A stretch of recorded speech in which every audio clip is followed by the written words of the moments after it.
This 17 News at Noon podcast is brought to you by Clinica Sierra Vista.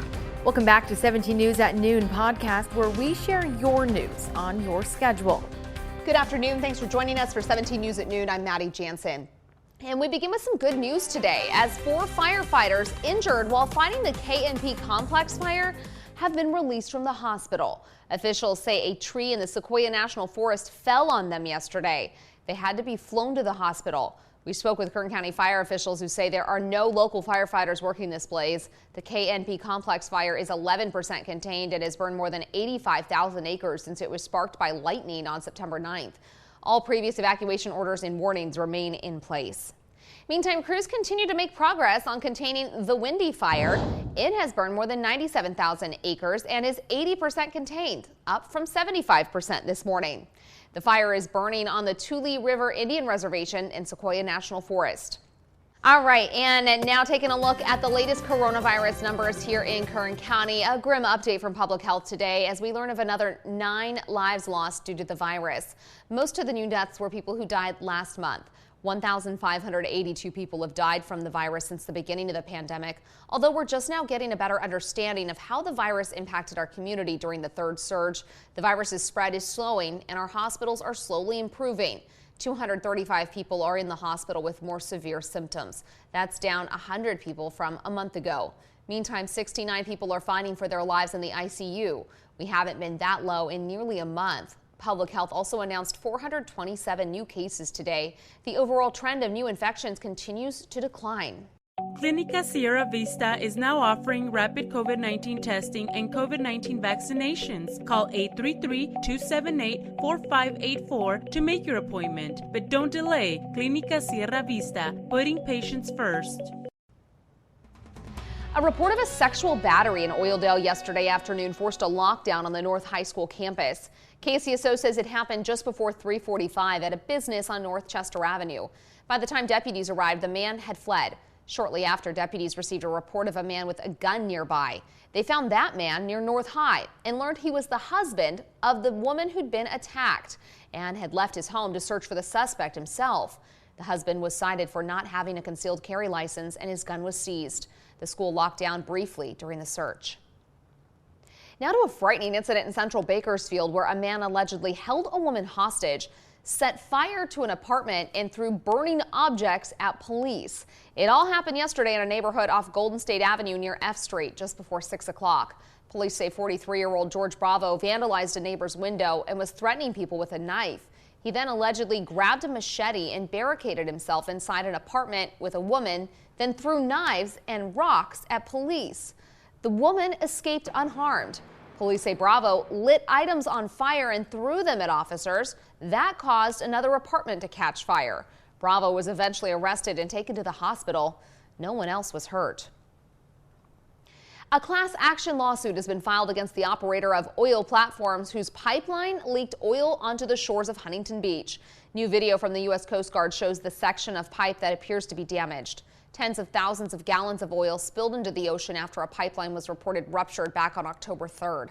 Authorities believe that an anchor from a ship snagged the pipeline and dragged it, bending it like a bow, creating a 13-inch split. The Bonsai Surf School in Huntington has filed a class action lawsuit against Amplify Energy, the parent company of the operators of the oil platform. The surf school says they're filing suit to recover losses for them as well as other owner-operators who have businesses located close to the spill. Here at home, another legal setback for Kern County and its hotly contested ordinance to streamline the oil and gas permitting process.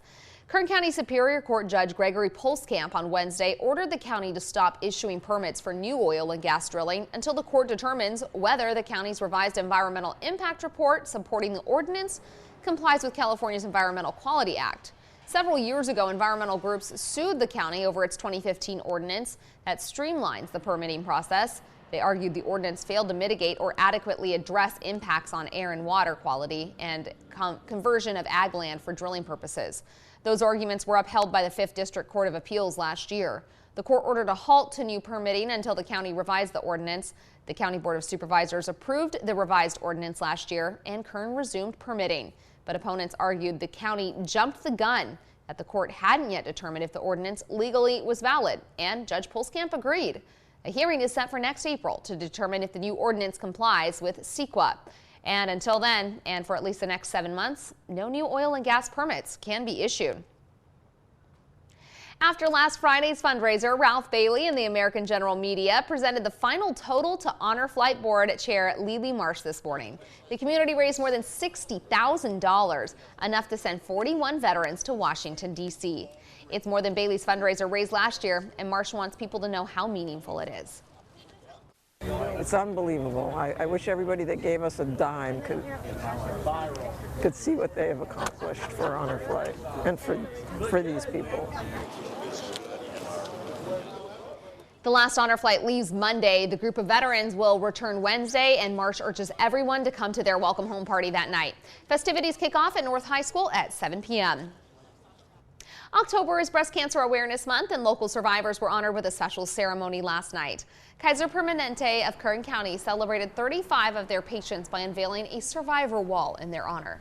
The Breast Cancer Survivors Wall will be displayed through the month of October at the Stockdale Medical Offices at the corner of Real Road and Stockdale Highway.